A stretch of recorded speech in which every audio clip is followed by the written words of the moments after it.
પહેલા જેવી રીતે સમાચાર પ્રાપ્ત થઈ રહ્યા છે, ગુજરાત ફર્સ્ટ પર કિંગ ઓફ સાળંગપુર જે અમે આપને સુપર એક્સક્લુઝિવ બતાવી રહ્યા છીએ, હનુમાનજીની વિશાળ પ્રતિમા સુપર એક્સક્લુઝિવ આપ જોઈ શકો છો ગુજરાત ફર્સ્ટ ન્યૂઝ પર। જ્યાં સાળંગપુર સ્થિત મંદિરમાં સ્થપાશે વિરાટ પ્રતિમા હનુમાનજીની। ગુજરાત ફર્સ્ટની ટીમ પહોંચી હરિયાણાના માનેસરથી અમે આપને જે રીતે એક્સક્લુઝિવ સમાચાર બતાવી રહ્યા છે, માનેસરમાં બની રહી છે કિંગ ઓફ સાળંગપુરની પ્રતિમા બનાવનારા આર્ટિસ્ટ સાથે રૂબરૂ મુલાકાત। અને હનુમાનજીની મહાપ્રતિમાની ઊંચાઈ છે 54 ફીટ। જી હા, હનુમાનજીની પ્રતિમાનો વ્યાસ છે 754 ફીટ। તો પ્રતિમાના આભૂષણની સાઇઝ હશે 24 ફીટ અને ભારતની સૌથી મહાકાય મૂર્તિ પૈકીની છે આ એક।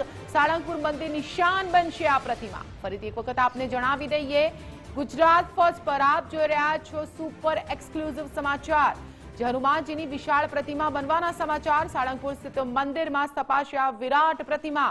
ગુજરાત ફર્સ્ટની ટીમ જ્યારે પહોંચી હરિયાણાના માનેસરથી સુપર એક્સક્લુઝિવ માનેસરમાં બની રહી છે કિંગ ઓફ સાળંગપુર જે પ્રતિમા બનાવનારા આર્ટિસ્ટ સાથે રૂબરૂ મુલાકાત કરવામાં આવી। હનુમાનજીની મહાપ્રતિમાની ઊંચાઈ 54 ફીટ, હનુમાનજીની પ્રતિમાનો વ્યાસ 754 ફીટ, પ્રતિમાના આભૂષણની સાઇઝ 24 ફીટ। તો ભારતની સૌથી મહાકાય મૂર્તિ પૈકીની છે આ એક।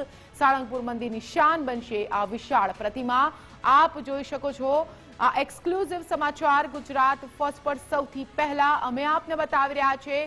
સાળંગપુર ખાતે હનુમાનજીના મંદિર ખાતે આ વિરાટ પ્રતિમાને સ્થાપિત કરવામાં આવશે કે જે હરિયાણામાં બની રહી છે, જેને કિંગ ઓફ સાળંગપુર નામ આપવામાં આવ્યું છે। આ પ્રતિમા બનાવનારા આર્ટિસ્ટ સાથે ગુજરાત ફર્સ્ટની ટીમ કે જે હરિયાણા પહોંચી હતી તેમની સાથે મુલાકાત કરવામાં આવી હતી।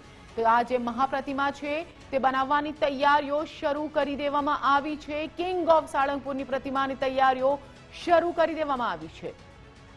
આ પ્રતિમાના માપની વાત કરીશું, જેની ઊંચાઈ છે 54 ફીટ અને વ્યાસ છે 754 ફીટ। આભૂષણની સાઇઝ હશે 24 ફીટ।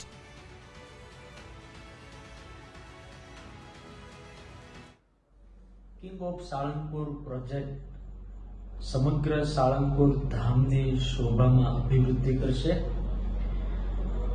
એવું અદ્ભુત દાદાનું સ્વરૂપ ત્યાં પધરાવવામાં આવશે, જે પંચધાતુનું છે। એનું વજન 30,000 કિલો છે। દૂર દૂરથી દાદાના દર્શન સર્વેને થશે અને આ મૂર્તિ પધરાવવાનો ખાસ ઉદ્દેશ કે હનુમાનજી મહારાજને જોઈ પણ એવા હજારો લોકો કે ઠેઠ દાદા સુધી પહોંચે એનું આ મૂર્તિ માધ્યમ બનશે। તો હનુમાનજીની જે ભવ્ય પ્રતિમા છે તેની તૈયારીઓ શરૂ કરી દેવામાં આવી છે। હરિયાણામાં આ તૈયારીઓ કરવામાં આવી છે। જે ડિઝાઇન છે, જે લેઆઉટ છે તે અમે આપને બતાવી રહ્યા છે એક્સક્લુઝિવ, કેવી રીતે ડિઝાઇન પહેલા તો તૈયાર કરવામાં આવી, ત્યારબાદ તેને હરિયાણા ખાતે બનાવવામાં આવી રહી છે, કારીગરો બનાવી રહ્યા છે।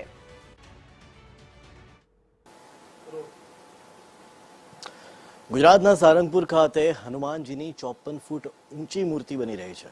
કહેવામાં આવી રહ્યું છે કે સૌથી ઊંચી હનુમાનજીની મૂર્તિ ગુજરાત ખાતે સ્થાપિત થવા જઈ રહી છે, કે જે 6 કિલોમીટર દૂરથી પણ દર્શનાર્થીઓ જોઈ શકે એ પ્રકારની આ મૂર્તિ બની રહી છે। અને આ મૂર્તિ બની રહી છે હરિયાણા ખાતે।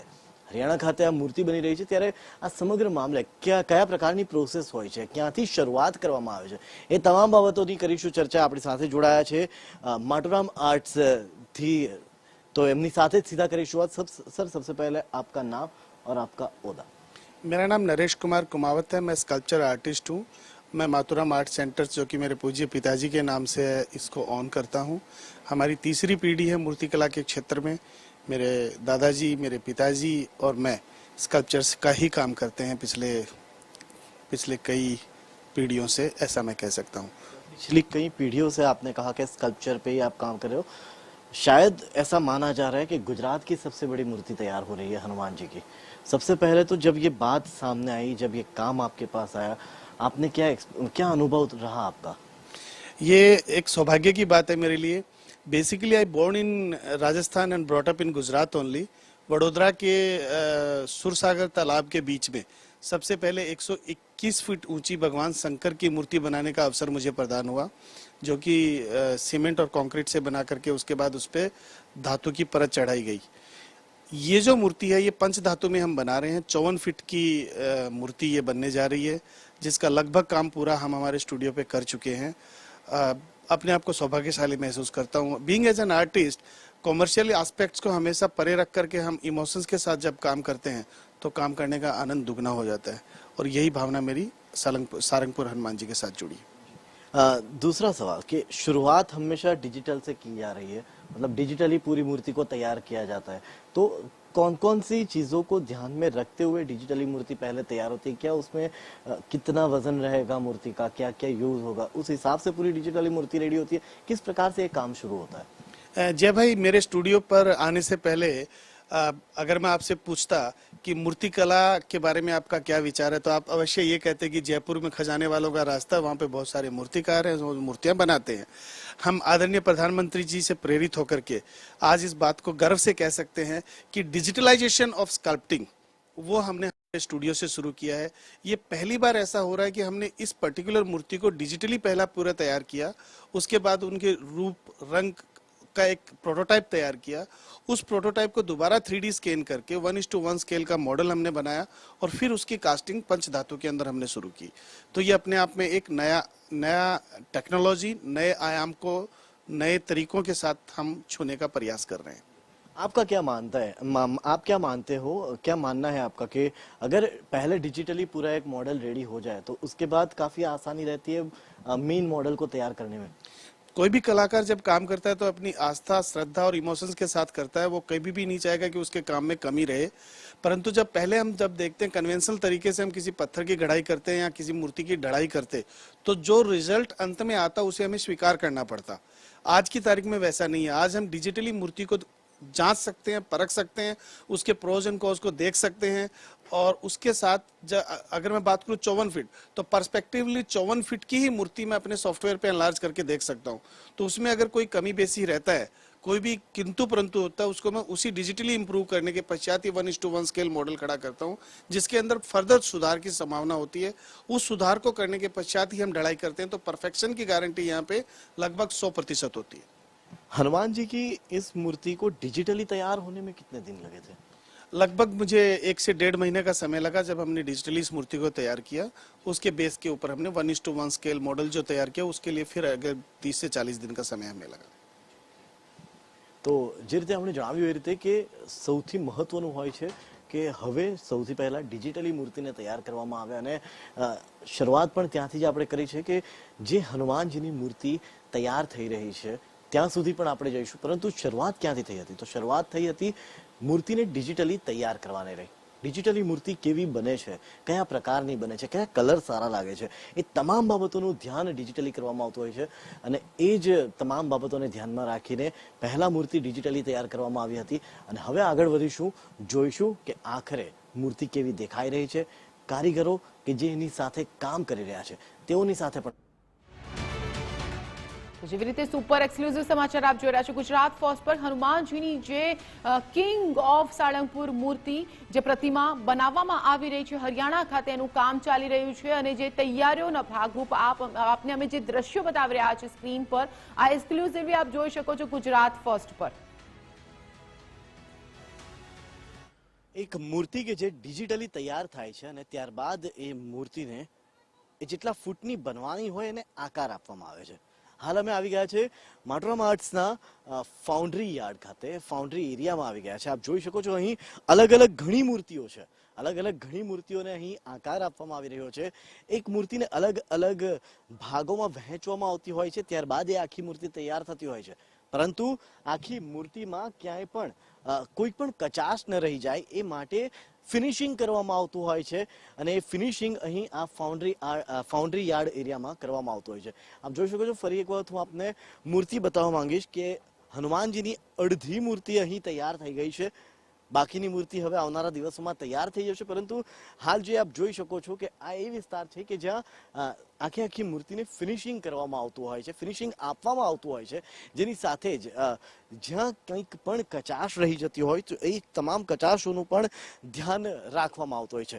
ત્યારે આ સમગ્ર મામલે મારી સાથે વાત કરવા માટે હાલ અહીં જોડાઈ चुक्या છે અહીં जतिन जी आपसे जानना चाहता हूँ सबसे पहले कि क्या काम होता है इस जगह पे, किस प्रकार से काम होता है? पहले हमारे वहाँ डिजिटल मॉडल तैयार होता है किसी भी मूर्ति का। डिजिटल मॉडल तैयार होने के बाद हम उस पर CNC पे कटिंग करते हैं थर्माकोल के अंदर। थर्माकोल में कटिंग करने के बाद हम 1:1 ऐसा खड़ा कर लेते हैं चिपका के पूरा।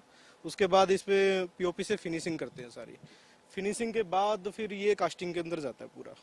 जो हमारे आर्टिस्ट होते हैं वो इसकी हाई डिटेल करते हैं, जितनी छोटी से छोटी डिटेल हो हर चीज़ बारीकी से इसको तैयार करके फिर ये कास्टिंग में देते हैं हम सारा। खास तौर पे अगर हम इस मूर्ति की बात करें, हनुमान जी की मूर्ति है, कैसी भावना के साथ क्या क्या क्या अनुभव क्या रहता है जब ऐसे भगवान की जब मूर्ति को इतना बड़ा स्वरूप दे रहे होते हैं तब? देखिए हम हमारी पूरी भावना से हम सारे काम करते हैं। जितने भी हमारे कारीगर है ये पूरी अपनी निष्ठा से काम करते हैं, पूरी बारीकी से काम करते हैं। सारी हर डिटेल को ये इनको सारी डिटेल उभारते हैं अपने हाथों से पूरी। और इस पे डिटेल करने के बाद हम इसको पूरा कास्टिंग के प्रोसेस में लेके जाएंगे। हर 4-4 फीट के टुकड़ों में काट के फिर हमारी फाउंड्री में हम कास्टिंग करेंगे इसकी। તો જે રીતે જતિનજીએ જણાવ્યું એ રીતે કે એક મૂર્તિને તૈયાર થતા સમય ઘણો લાગે છે, મેન પાવર ઘણું લાગે છે અને નાનામાં નાની જે ઝીણવટભરી જે કલાકૃતિઓ જે કરવાની હોય, જે કારીગરી કહી શકાય, એ તમામની પાછળ નાનામાં નાનો માણસ કામ કરતો હોય છે અને ત્યારબાદ એક મૂર્તિ તૈયાર થતી હોય છે. ત્યારે હાલની જો વાત કરવામાં આવે, હાલ જે હનુમાનજીની મૂર્તિ તૈયાર થઈ રહી છે, મેં આપને જણાવ્યું એ રીતે અડધી મૂર્તિ તૈયાર થઈ ગઈ છે, અડધી મૂર્તિ હાલ કાસ્ટિંગમાં પહોંચી ગઈ છે. તો હવે સીધા જઈશું ત્યાં કે જ્યાં મૂર્તિ કાસ્ટિંગ થતી હોય છે.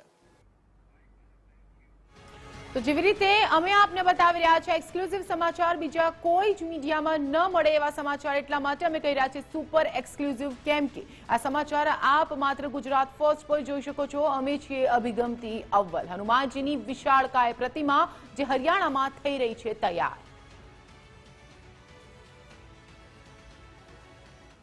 તો હવે અમે આવી ગયા છે કાસ્ટિંગ ફાઉન્ડરી ખાતે. માટોરામ આર્ટ્સની જે કાસ્ટિંગ ફાઉન્ડરી છે ત્યાં છે અને આપ જોઈ શકો છો આ એ જ પગ છે, હનુમાનજીના આ એ પગ છે કે જે મૂર્તિ સાળંગપુર ખાતે પ્રસ્થાપિત કરવામાં આવનાર છે. એટલે કે જે આપણે વાત કરીએ, હાલ આ મૂર્તિમાં પિત્તળનો ઉપયોગ કરવામાં આવ્યો છે. ખાસ પ્રકારે અલગ અલગ ભાગોને અહીં લાવવામાં આવતા હોય છે. ત્યારે આ સમગ્ર મામલે વિસ્તારથી જાણકારી મેળવીશું. સર, આપકા નામ? सुमित नाम। सुमित जी, किस प्रकार से काम होता है कास्टिंग फाउंड्री में? सर ये हमारा पीतल का मूर्ति है, इसमें अभी हम पीतल का मूर्ति है, इसका भी हमारा खेत में से जो जो पार्ट आता है वो इस प्रकार से हमारे यहाँ पे वेल्ड करते हैं। जैसे ये टुकड़े आप देख सकते हैं, 4 फीट के टुकड़े हम यहाँ लाके फिर ज्वाइंट करते हैं, फिर उसके बाद आगे फिनिशिंग होता है। खास तौर पे आपसे ये जानना चाहता हूँ, हनुमान जी की मूर्ति है, कैसी आस्था? आस्था तो बहुत अच्छी है। आप देख सकते हैं अभी इतनी सबसे ज्यादा इसका काम चल रहा है। यहाँ पर भी ये मोल्ड है, इसके पैर हो चुके हैं, अभी बाकी इस ढलाई में चल रहा है। જે રીતે સુમિતજીએ જણાવ્યું એ રીતે કે પગ તૈયાર થઈ ગયા છે, બાકીનો ભાગ અહીં આવશે ટૂંક સમયમાં અને કાસ્ટિંગ ફાઉન્ડરીમાં એ બાકીનો ભાગ પણ કાસ્ટ થશે. મહત્વની બાબત એ છે કે હવે આ આખી મૂર્તિને સાળંગપુર સુધી લઈ જવામાં આવશે અલગ અલગ ટુકડાઓમાં. ભાગો હજી તૈયાર થવાના બાકી છે. આપણે શરૂઆતમાં જોયું એ રીતે કે ડિજિટલી મૂર્તિ તૈયાર કરવામાં આવે છે અને ત્યારબાદ એ મૂર્તિને કઈ રીતે કાસ્ટ કરવામાં આવે ત્યાં સુધીની આખી સફર આપણે જોઈ અને આ રીતે તૈયાર થઈ રહી છે સાળંગપુરની મૂર્તિ. માટોરામ આર્ટ્સ દ્વારા તૈયાર થઈ રહી છે આ મૂર્તિ. ત્યારે ખૂબ જ શ્રદ્ધાની સાથે આ મૂર્તિને દર્શન માટે પણ લોકો આવશે એવી આશા સાળંગપુર મંદિરને પણ રહી છે, કારણ કે એવું કહેવામાં આવી રહ્યું છે કે આશરે 6 કિલોમીટર દૂરથી પણ આ 54 ફૂટની મૂર્તિના દર્શનાર્થીઓ કરી શકશે. વિડીયો જર્નાલિસ્ટ ગૌરવ સક્સેના સાથે જય પટેલ, દિલ્હી.